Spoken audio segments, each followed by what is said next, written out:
the category of normocytic. Even parasitic infections like malaria. So malaria is a parasite. Mosquitoes spread that. The female Anopheles mosquito bites the person, puts the parasite, and the parasite grows in the liver, and then from the liver it goes into the blood cells, and they start multiplying in the blood cells. So they start multiplying, eating up all the hemoglobin and all the other nutrients from the cytoplasm of the red cell, and making 10,000 babies in one red cell, and then they burst. Then all those 10,000 baby parasites go all the way to and infect 10,000 other cells, and that's a bad chain reaction. So it kills the cells over there. So this is a cause of normocytic anemia. Microcytic anemia, think of when a cell is being produced. We'll talk about this in more details in the anemia chapter after I teach you erythropoiesis. But just remember this. Microcytic is where, red cells, they begin from a stem cell. So there's something called a pluripotent hematopoietic stem cell. This stem cell is present in the bone marrow in adults, and it is supposed to multiply and go through different stages. So it becomes something called a colony forming unit, erythrocyte, burst forming unit, erythrocyte.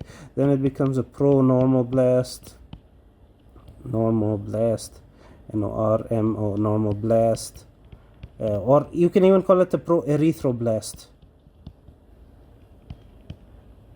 Pro-erythroblast, it's the same. Then that becomes an early normoblast, NORMOBLAST. Then that becomes an intermediate normoblast, and then fill in the blanks over here. And then you get a late normoblast,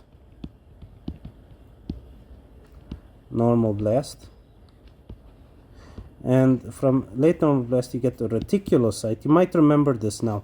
It'll again come in the erythropoiesis chapter, but let's just prime your memory right now with this. Reticulocyte. And then that becomes a mature RBC, a final mature RBC. So these are the stages of erythropoiesis. And as the cell progresses from big, it divides a few times, becoming a little smaller and a little smaller, and then it switches to the next stage. So you see these divisions happen, and the cells become smaller and smaller, and eventually they all decide, let's evolve to the next stage, somewhat like Pokemon, if you think of it that way. Pikachu becomes a Raichu, Squirtle becomes a Blastoise, Charmander becomes a Charizard. I mean, I like to tell these funny analogies in class. So what happens is the little baby Pikachus have baby Pikachus, and then all of them one day decide after a few generations, let's become the next generation, let's evolve to the next stage, so let's become a Raichu. You know, if you watch Pokemon, it's a famous cartoon. So I mean, everybody knows Pokemon, so I just mentioned it over here. The point is, they divide, and then eventually they all decide, I'm going to become the next stage and the next stage. Now what happens in microcytic is, if you have a situation where your cells are unable to produce enough hemoglobin as the stages are progressing, if you don't have enough hemoglobin produced, for example iron deficiency anemia, you need iron to make hemoglobin. So if you have less iron, you will have less hemoglobin in the cytoplasm. So the cell says, oh my god, I need to divide the small amount of hemoglobin between these two cells, my two baby cells. So what do? What if I divide a few more times? So that limited hemoglobin goes into even smaller cells. So a few extra cell divisions take place when you have less hemoglobin. I'll again emphasize and elaborate more on this in the anemia chapter and the erythropoiesis chapter, but just understand this. Why do you get microcytic anemia? If there's a problem in hemoglobin production, this is a very oversimplification, but it helps you a lot in the clinics. If you see microcytic, something is stopping hemoglobin from forming. It could be iron deficiency, or it could be thalassemia. So thalassemia, you get your alpha thalassemias and your beta thalassemias. Beta thalassemias are common in the Mediterranean area, and alpha thalassemias in Southeast Asia, right? And some parts of Africa. The point is, you don't make enough globin over here. You have a genetic defect, and you're not making globin. So the hemoglobin, the globin part of hemoglobin is not produced enough. So that is going to again cause less hemoglobin production. So your cells say, oh my god, so little this one hemoglobin, let's do one thing, let's divide a few more times. That little hemoglobin, the concentration, the ratio of hemoglobin to the cytoplasm of the cells will be perfect. Will try to be perfect. They try their best, they do their best. And then you have the macrocytic. Now macrocytic is where I want you to think of things like vitamin B12 deficiency anemia and folic acid deficiency anemia. So why do your cells become big, your red cells become big when you have B12 and folic acid deficiency? So what does B12 and folic acid do? It makes DNA. Okay, there's this molecule called deoxythymidylate, and DILATE, the thymidylate, which is produced from deoxyuridylate. And deoxyuridylate, you have to recycle it and convert it to deoxythymidylate, which is one of your important components of DNA, which makes chromosomes. And if you have enough material to make chromosomes, you can make cell division happen. You see where I'm going with this? So when you have B12 and folic acid, you make the raw materials to make DNA.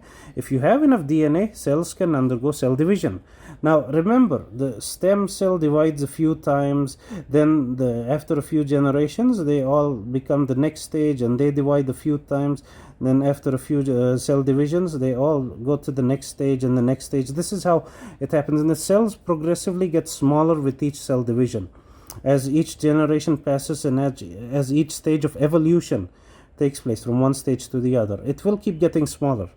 So what happens is, if you have less B12 and folic acid, you don't have enough material to duplicate your chromosomes and to replicate the cells. So you don't have enough cell divisions. That is why the cells tend to be a little bigger in size in B12 and folic acid deficiency. You understand? So this is where you get macrocytic anemia and B12 and folic acid deficiency. Can a person have microcytic and macrocytic anemia together? Definitely. If you have iron deficiency and B12 folic acid deficiency all at the same time, so you're not eating healthy, you might have anorexia, some eating disorder, or maybe the patient has a little problem with getting nutritious food. Maybe he's not so rich, or not enough money to afford a decent meal. So B12, folic acid, iron, and sometimes vegans especially, they get this deficiency of iron and B12, which are predominantly found in non-vegetarian sources. So we'll have a talk on iron and B12 in more details, and their dietary dietary aspects, because it's quite important actually. So again, these lifestyle choices also, or sometimes even poverty, economic situations, cause people to eat less nutritious food, and that is going to have ramifications on their health. Anyway, the point is, having less iron and B12 means some cells are going to be small because they might have gotten some B12 but less iron. Some have got more iron and less B12. So you get macrocytic and microcytic in the blood picture. When you look under the microscope, you'll see some RBCs are small, some RBCs are big, some RBCs are small in the slide, some RBCs are big. So you will see the size is very, very different. This is called anisocytosis, meaning difference in the size. There is a excess variation in the size. So this excess variation in the size points to we call this dimorphic anemia. Dimorphic. Two morphologies, two sizes, dimorphic anemia, seen in B12 and iron. B12 means also folic acid. They're doing the same thing. Folic acid. Okay, so you can have folic acid deficiency in your B12 or both at the same time. That makes macrocytic anemia, and iron gives you microcytic anemia. So this is the most important index that exists, MCV. Then you have MCH, mean corpuscular hemoglobin. What is the quantity of hemoglobin in each cell? What is the mass? What is the mass, average mass of hemoglobin in each RBC? So let's go into that. So the MCH, or mean corpuscular, or cell, SCULAR, corpuscular hemoglobin, is this one, the mass. So how do we calculate the mass? Well, we calculate the amount of hemoglobin that the person has. So let's say it's 15 grams per deciliter. This is the concentration of hemoglobin in the person, usually 15 grams per deciliter. Now let's convert that to liters. So what we do is we take the mass of hemoglobin and we will divide it by the average number of cells per liter. So mass of hemoglobin per liter of blood divided by the number of RBCs per liter of blood. This is per liter, not per ml or per deciliter, per liter. So the numbers 15 grams per deciliter we have to convert into liter, and RBC, you know the number, it is 5 million per ml. We have done this already. So these numbers we have to convert to liters. So that is 150 grams per liter of hemoglobin divided by 5 into 10 to the power 12 number of RBCs per liter.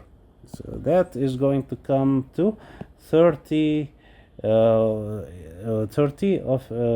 picograms, 10 to the power minus 12. 30 into 10 to the power minus 12, 10 to the power minus 12 grams, okay, per cell. This is going to come to 30 into 10 to the power minus 12.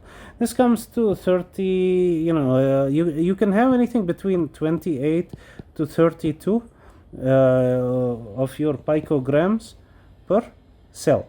This is the MC, mean corpuscular hemoglobin. Do we use this in the labs or in diagnosing conditions? Not really. No, not really. So it's just for academic purposes and for the sake of completeness I'm talking about this. There's another thing called MCHC, mean corpuscular hemoglobin concentration, and I mentioned this in the erythrocyte sedimentation rate chapter, which is meaning its implications, but then again it's not that important in diagnosing a condition, but nonetheless, for the sake of completion, we are going to talk about this. So the mean corpuscular hemoglobin concentration is the average concentration of hemoglobin in an erythrocyte. So it's like how much volume of your cytoplasm is hemoglobin compared to the rest of the cytoplasm. Think of it that way. So if you want to get a simple formula for this, you can just take the MCH, mean corpuscular hemoglobin, average hemoglobin per average cell volume. You understand? So this gives you the MCHC. That's the formula for that. So if we do the calculations again, that should come to around, I'm going to simplify this. We get 15 grams per, this one, per deciliter of hemoglobin. Turn that into liters, so it becomes 150 grams per deciliter. And yeah, I'm just going to write the numbers quickly. And the hematocrit MCV comes down here. The number of cells cancel each other out. You could see from the previous formulas. This is going to come to around 33 33 grams per deciliter. So you take a deciliter of red cells and 33 this one, you'll have 33 grams of hemoglobin in that. So that is your concentration of hemoglobin. All right, so this is the number of grams per deciliter of hemoglobin. So it can be between 30 to around 34. It is unlikely to cross 34. It's almost impossible to cross 34. There are some conditions where the MCHC can cross 34. We'll talk about those in those respective anemias actually, due to shape variations over there. So these are your indices. There is another thing called color index.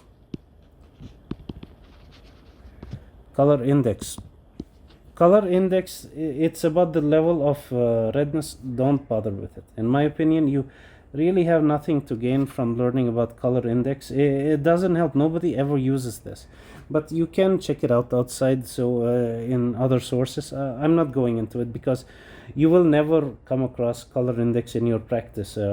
Maybe some old-timer doctor, teacher might ask you about it, but it really has no diagnostic value on which you would base your decisions, your clinical decisions off of. So in my opinion, just forget this. These volumes with their formulas and their concentrations, you know, in grams per deciliter and picograms and their ml and femtoliters, just remember this. The MCV is the most important, which really makes it easy to identify what the causes of anemia are in most situations.